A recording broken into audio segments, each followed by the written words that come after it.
Welcome everybody to my newest Let's Play, Kid Icarus on the Wii Virtual Console. Originally released in 1987 for the Nintendo Entertainment System, Kid Icarus was developed by R&D Team 1, the same team that developed Metroid. This game actually uses the same engine as Metroid, but unlike Metroid, it isn't an exploration-based game. It's pretty much a straightforward platformer, but there will be some changes in it. At the end of every 3 levels, there is a fortress-type level, which is kind of like Zelda 2 maze. We gotta go around and basically defeat a boss in there to get one of the sacred treasures. The Wings of Perseus, the Mirror Shield, and the Light Arrows. And those are going to be important because our main character here, Pit, he is a soldier in the Army of Light. And the goddess of darkness, Medusa, basically was jealous of the goddess of light, Palutena, and so she went to Palutena's palace and overthrew Palutena, and either turned most of the angel army into stone, or took them prisoner and put them in the dungeon Underworld. So that's where we start out here in the Underworld. We escape the jail, and our goal is to make our way through the Underworld, then through the Overworld, through Skyland, and then get back to Palutena's palace and rescue her and defeat Medusa. So along the way, we're going to have to basically defeat a lot of Medusa's minions, and I'm going to put up their stats as we meet them. So we have these mono eyes. The hit points they have is how much life they have. Right now we only are at level 1, and our arrows only do 1 point of damage. We are at level 1 strength-wise too, and we only have 7 hit points. Each of those bars in the left, that pink bar, that represents, they're going to represent 8 hit points, except for the first one that we have here now. That represents 7 hit points. You can get up to 5 strength, so for a total of 39 hit points. The damage number that I listed is how many hit points an enemy takes off of you if they hit you. So these guys here are pretty deadly because they take off 2 hit points when they hit you. But we still want to come into every single one of these rooms, because going into rooms gets you skill points, and defeating enemies gets you skill points, and picking up the hearts that they drop also gives you skill points. Skill points are important because skill points determine the power of your arrow. And in certain rooms, that first room that we went into, it was empty. That is normally programmed to be a skill upgrade room. If you get enough skill points, you can get an arrow upgrade. And getting upgrades is necessary. One, it makes the game a little bit easier. Well, it's not necessary, but it makes the game easier because you'll deal more damage. And if you're looking to get the best ending in the game, there's 5 different endings. You're going to have to max out your score, your strength, your skill points, and the hearts that you have, and get all the treasures. So, we're going to be going for the best ending, but I won't show off all the endings in the game. So right now we just want to take our time with this guy. He has 10 hit points, so right now it's going to take 10 shots. We usually wait until he turns around twice. He usually tends to be sneaky. He'll start going over to the right, and then he'll do a quick turnaround. If he catches you, then he summons these little reapers. So we have these treasure rooms. Basically, you take 5 hearts to destroy one of the blocks, and if you unlock the box that the God of Poverty is in last, you get a special item. So here's a little clue on how to get the right one. You basically, in World 1 here, you break the boxes listed 1, 3, and 8, and then count the number of mouths that you have. And depending on the amount of mouths you have, you look at the chart below, and that'll tell you where the God of Poverty is. So you just make sure you break the God of Poverty's box last, and you'll get a special item. You can get like a credit card, which allows you to buy things, even if you don't have enough money to buy them. From the vendors, you can get bottles, which refill your health automatically if you get defeated. You can get feathers, which if you fall in a pit, they'll let you fly out of the pit. And you can also get barrels. Barrels allow you to store 8 bottles. Normally you can only store 1 bottle at a time. So we're going to hopefully try to get all those items. So, Some of those items you can only get through the God of Poverty, like the credit card. Other items, there'll be different shops in the game. There'll be these black market shops, and they always sell bottles, barrels, and feathers. The thing that's unique about the black market shops, they can also sell like these special items that you can win in skill games if they get stolen off of you. But the interesting thing about the black market is the prices are always set. Other stores sell different items, and their prices aren't set.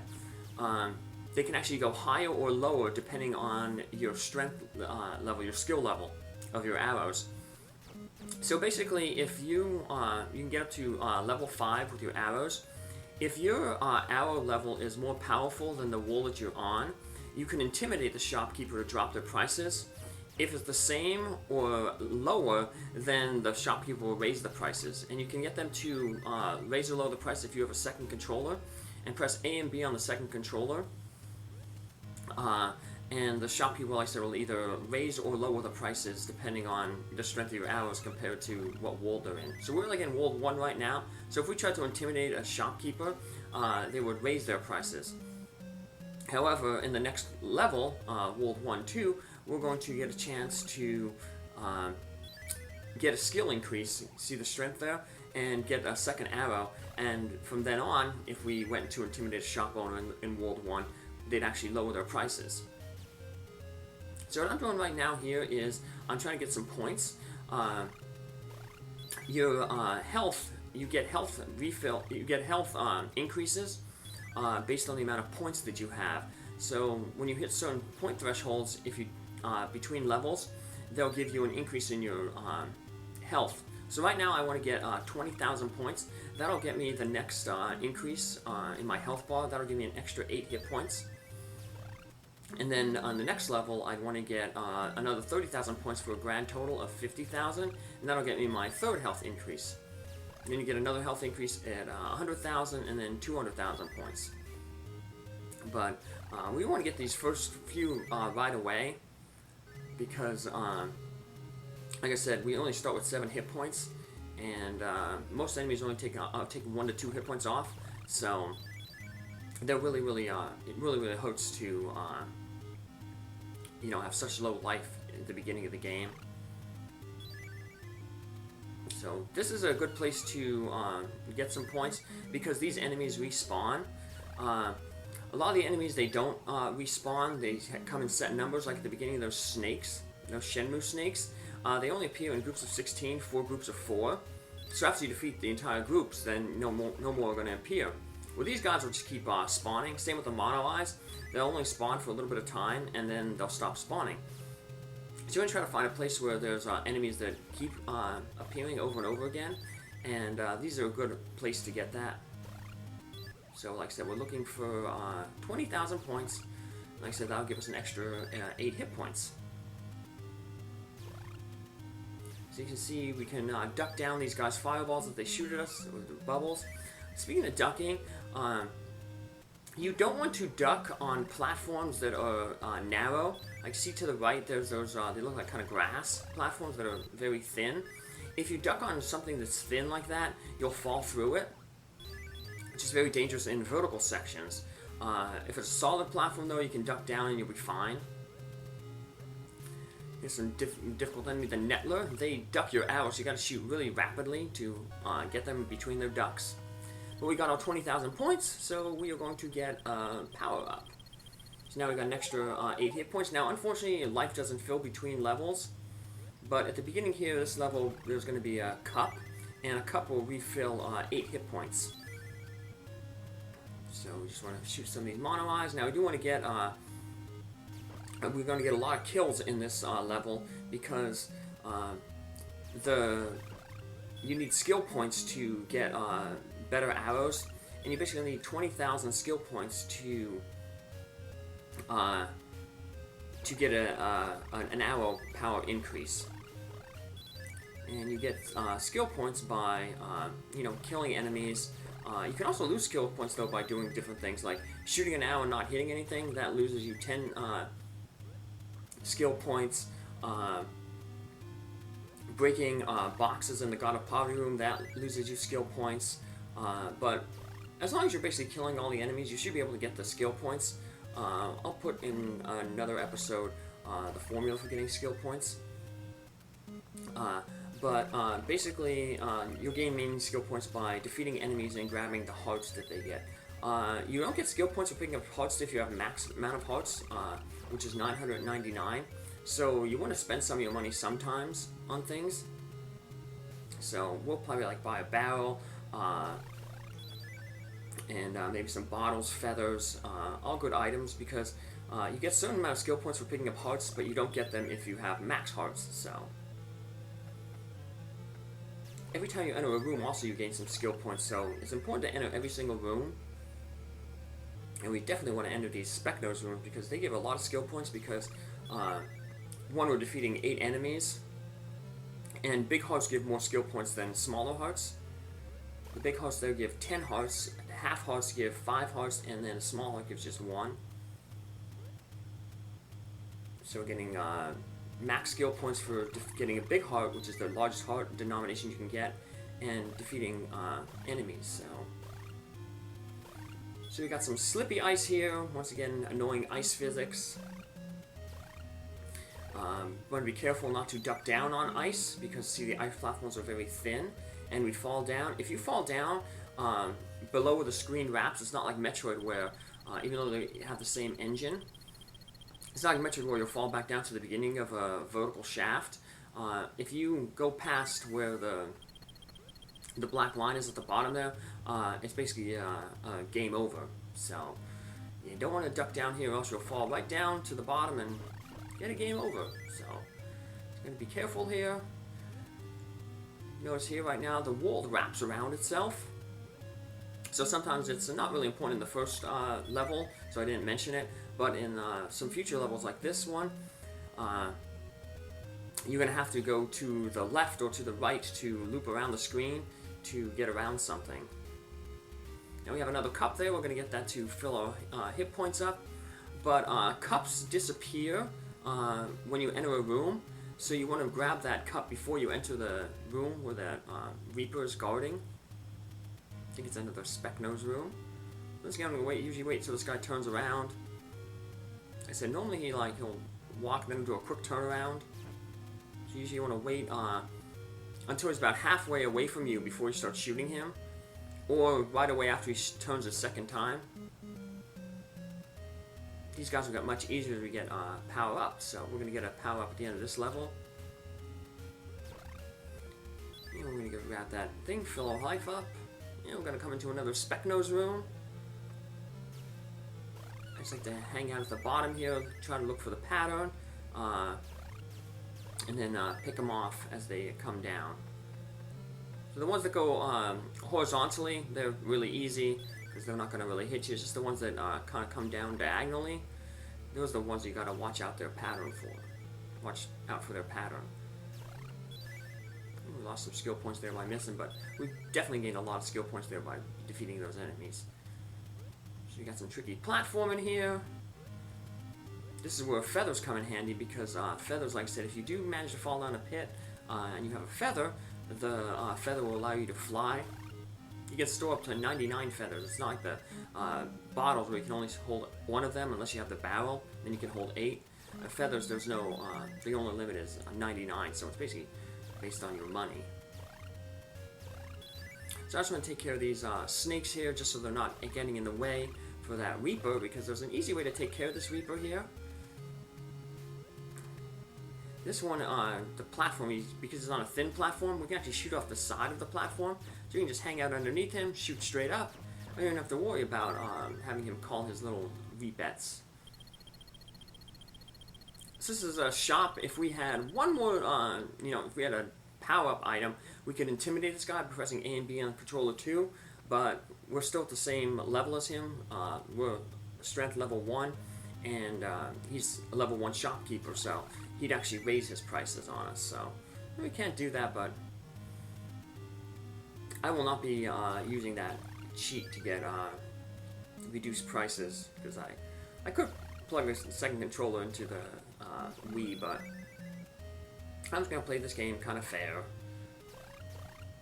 Take my time, take out these enemies, just because I want points. Like I said, I want to get 30,000 points on this level, so that way I have a total of 50,000 points at the end of the level, and that'll get me my next life increase. Plus, killing these enemies here right now is good because, like I said, at the end of this level, or near the end of this level, there's going to be a door. And in that door, if you get the 20,000 skill points, there'll be a guy who'll give you a new arrow. And it goes on regular arrows, and you have bronze arrows, then silver arrows, gold arrows, and then the light arrows. And each of your arrows will do an extra hit point of damage to an enemy. So right now we only do 1 damage per arrow, but once we get the silver arrows, we'll do 2. And then enemies like this Reaper who have 10 hit points, instead of taking 10 shots, will only take 5. Now this Reaper's in a bad position, because if we try to shoot him from that platform, the arrows are just going to go over his head. So we're just going to kind of wait until the platform's near, and we're going to just jump over him. Shoot the little repets that appear. I guess you can use them for skill points as well. They're only worth 100 points. Like I said, as long as you keep having that guy freak out and summon them, they'll keep coming over and over and over again. So I guess that's one way to, once again, find enemies that respawn. There we go. And we have another area here where these Magoo enemies spawn. So we're basically toward the end. So I want to try to get that 30,000 points here. That'll pretty much guarantee, because right above me, to the right, we can't see it right now, is the door where we're going to get the upgraded arrow. So we want to make sure that we have, killing all these monsters here will get us a lot of skill points. Picking up their hearts will give us some extra skill points as well. And this way we're pretty much guaranteed to increase our power and have enough points to get the 3rd life increase.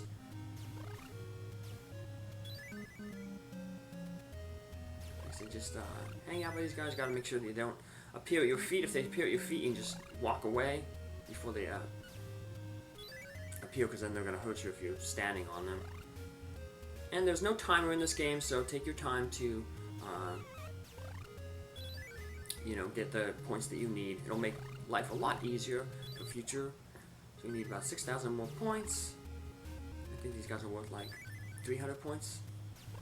So we want to do this right here. Like I said, one, because we're getting ready to go to a skill point. And if we jump up any further, once we get to the purple platform above us, that starts summoning these new enemies, these octopus, that pop up from the bottom of the screen. And we don't want to be fighting these guys and avoiding those octopuses at the same time. So we're just going to power up here, get our points. Another advantage of getting all the points and skill here is the octopus have 2 hit points, so they take 2 shots to defeat. However, once we get the upgraded arrow, we will do 2 damage, and then we can take them out in 1 hit. So there are several of these rooms throughout the game, but you have to get the skill points between each of them if you want to get the max power level by the end of the game. We took a hit there. We're very close to being defeated, but luckily there's the end. Ooh, we got the 30,000 that we need. We just jump over that guy. And we pop in. We got a total score of 50,000. That'll give us our 3rd life increase. And the others we'll just get as we go along. Now life doesn't fill up between levels, which is good because this will allow us to just take 1 hit here real quick. And we'll get a game over. But getting a game over is the only way you can get the sacred words, which is basically the password persistence in this game. So I'll enter that password at the beginning of the next episode, and we'll take off from there. Have a good one. Bye.